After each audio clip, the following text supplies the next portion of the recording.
Assalamualaikum warahmatullahi wabarakatuh. Bismillah, walhamdulillah, wassalatu wassalamu ala rasulillah wa ala alihi wa sahbihi wa mawala, amma ba'da. Kali ini kita akan membahas tentang buku Kegelisahan dalam Kegelapan karya Fikri Maulana, yang mana buku ini menjelaskan tentang perjalanan hidup, kisah-kisah sejarah yang mungkin dialami oleh penulis dan bisa diambil hikmah oleh kita semua yang menyaksikan video ini.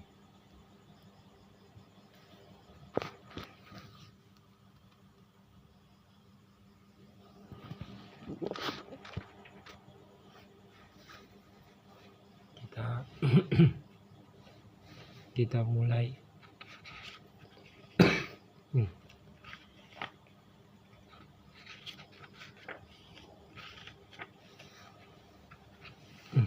Hikmah atau kalimat yang pertama adalah ada seseorang yang akan jadi juara di saat dia ingin maju, dia keluar dalam gua dunia. Itu kalimat pertama. Kalimat kedua, dia malah tersesat dalam sebuah jalan yang penuh dengan jebakan. Nah, untuk kalimat pertama saya sudah jelaskan di video sebelumnya. Untuk kali ini kita akan membahas kalimat yang kedua. Dia malah tersesat dalam sebuah jalan yang penuh dengan jebakan. Nah, arti dari tersesat itu adalah sesuatu yang baru. Ketika seseorang melewati jalan yang baru, maka dia pasti tersesat gitu.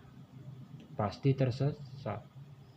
Tidak mungkin orang yang baru melangkah di jalan yang baru, di lingkungan yang baru, di tempat yang baru, paham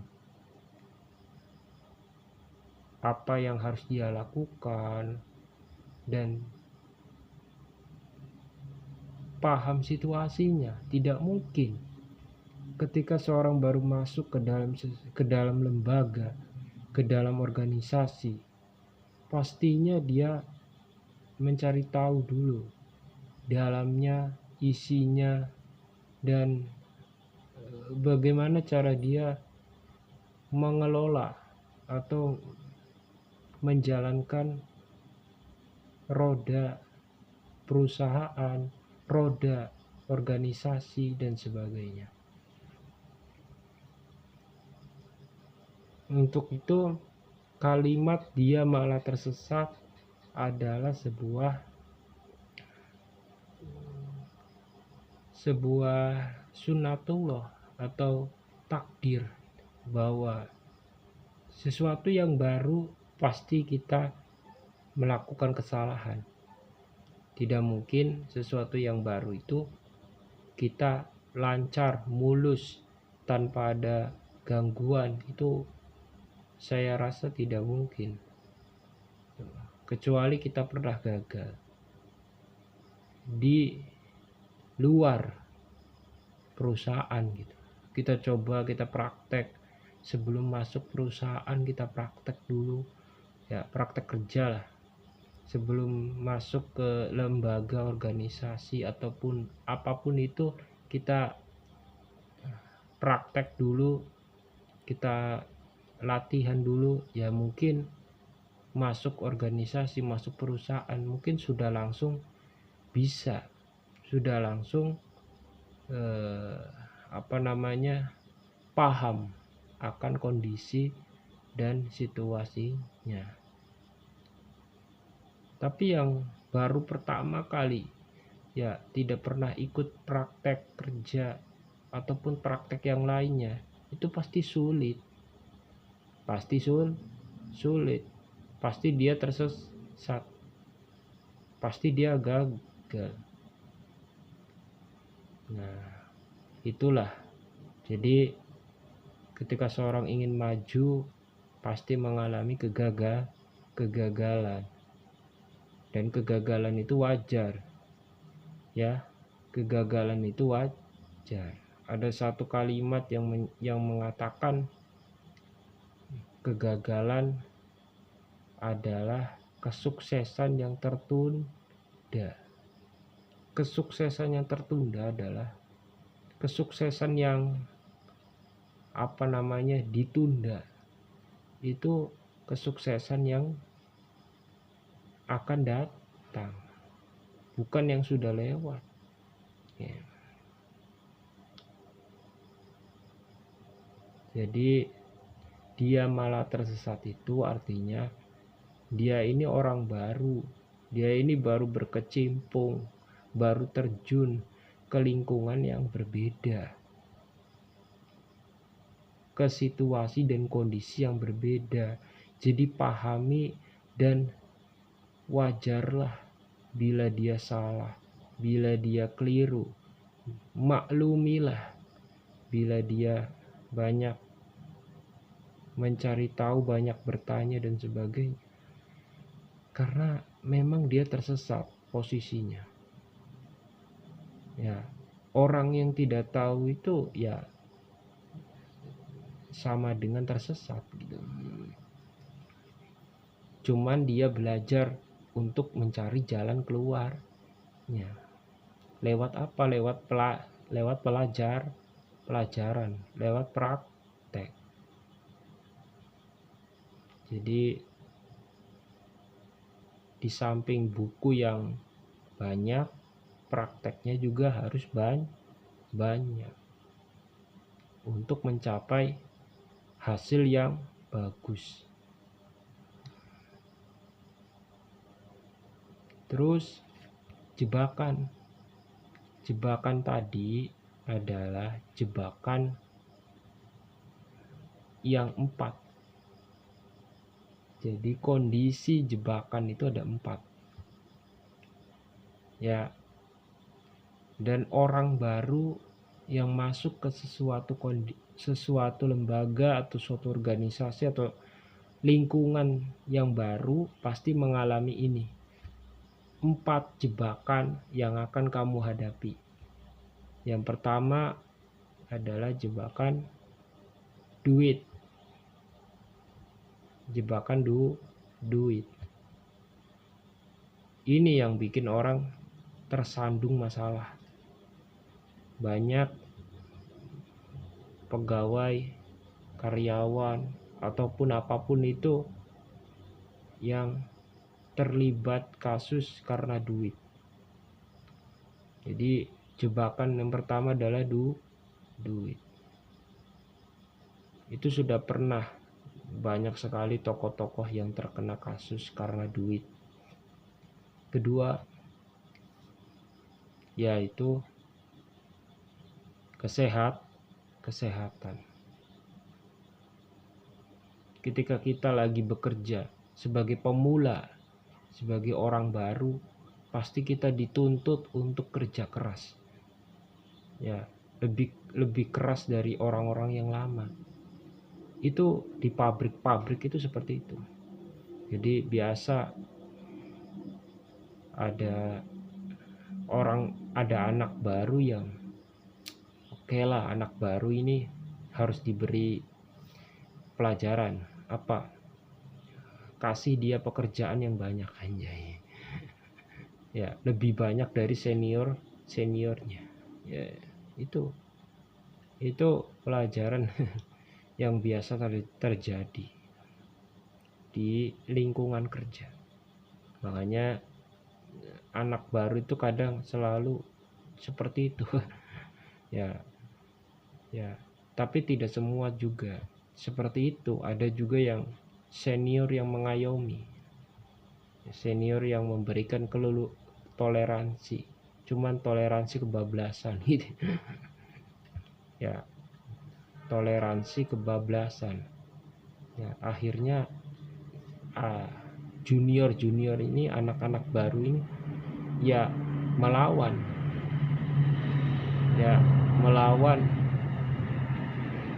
mendukung sesuatu yang tidak benar,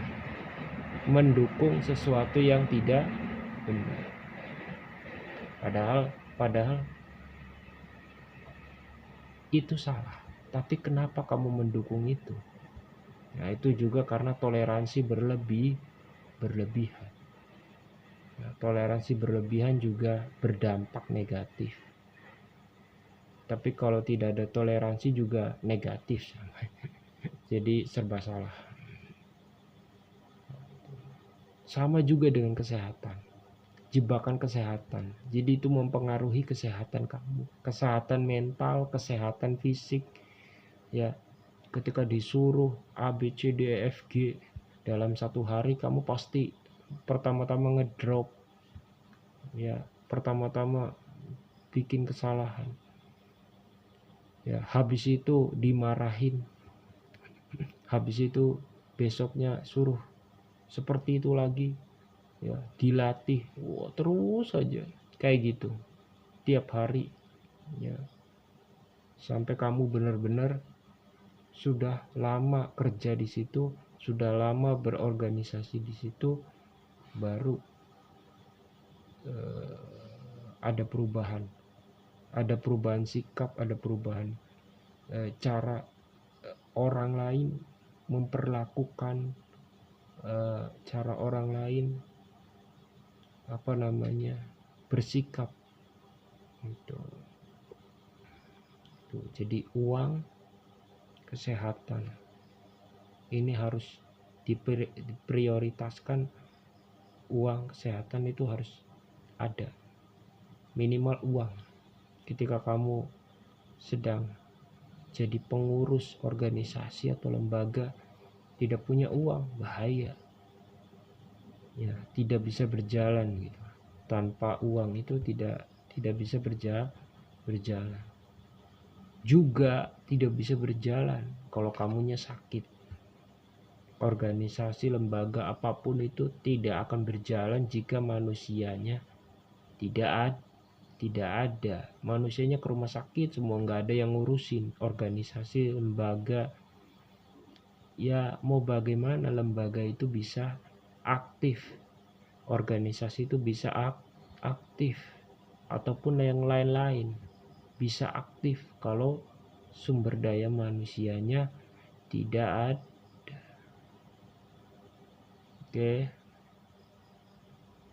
Terus yang ketiga adalah jebakan cinta. Ini juga jadi masalah. Jebakan cinta ini jadi masalah.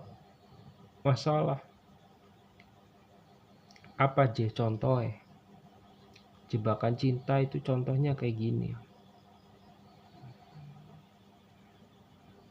Ketika kamu sedang dilema, ini saya cerita sendiri ya, pengalaman saya. Dilema antara memilih satu atau dua. Satu keputusan kamu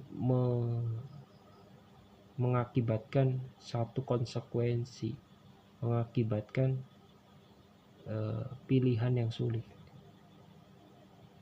Ketika kamu ingin aktif di lembaga organisasi, tapi di lain hal kamu harus merawat orang tua, menjaga orang tua yang sudah sakit, ya, yang perlu dirawat, yang sakit. Kalau yang sehat nggak masalah, yang sakit ini yang butuh bantuan kamu. Itu dilema. Sebagai seorang pribadi itu dilema. Makanya dan saya memilih untuk ya orang tua dulu dirawat sampai sembuh, baru kita organisasi. Karena organisasi bisa dilakukan kapan saja, tapi orang tua tidak bisa. Bagi saya orang tua adalah hal yang paling penting, yang paling berharga di dunia ini. Tidak ada hal yang paling berharga selain orang tua. Paham? Jadi itu tidak bisa digugat oleh apapun itu. Karena itu adalah prinsip. Prinsip tidak bisa dirubah. Kebijakan bisa dirubah, peraturan bisa dirubah, tapi prinsip tidak bisa. Oke, itu. Yang nomor 4, yang terakhir adalah waktu. Waktu adalah uang. Waktu adalah uang. Tapi waktu juga bisa berpengaruh kepada kesehatan, keuangan, dan percintaan. Kenapa saya menaruh waktu itu terakhir? Karena waktu menentukan segalanya. Menentukan berapa banyak penghasilan kamu, ya. Kalau waktunya produktif, penghasilan kamu juga banyak. Tapi kalau waktunya tidak produktif, uang yang kamu hasilkan juga tidak besar.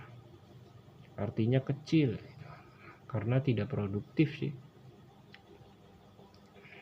Terus cinta, terus kesehatan. Ya, kalau waktu untuk kamu olahraga tidak ada, maka jangan salahkan ketika sakit menyerang tubuhmu. Ya, waktu untuk olahraga tidak ada, maka jangan salahkan sakit yang akan datang kepadamu.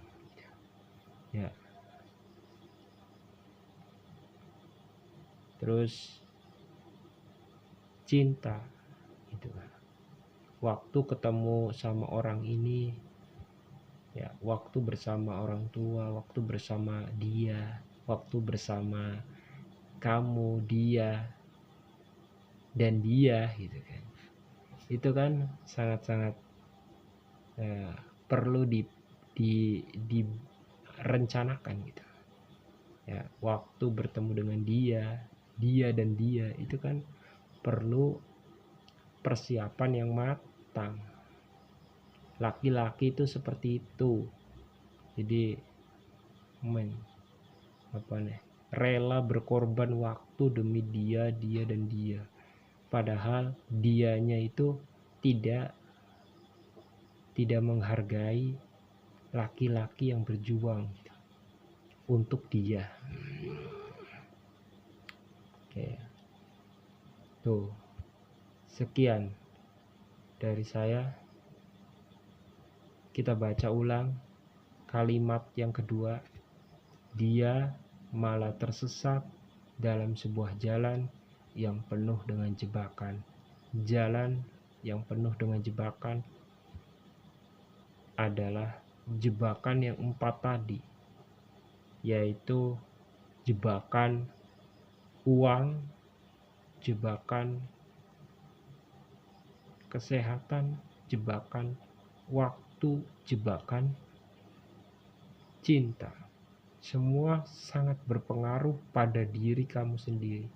Percaya atau tidak, buktikan itu. Oke. Terus tersesat.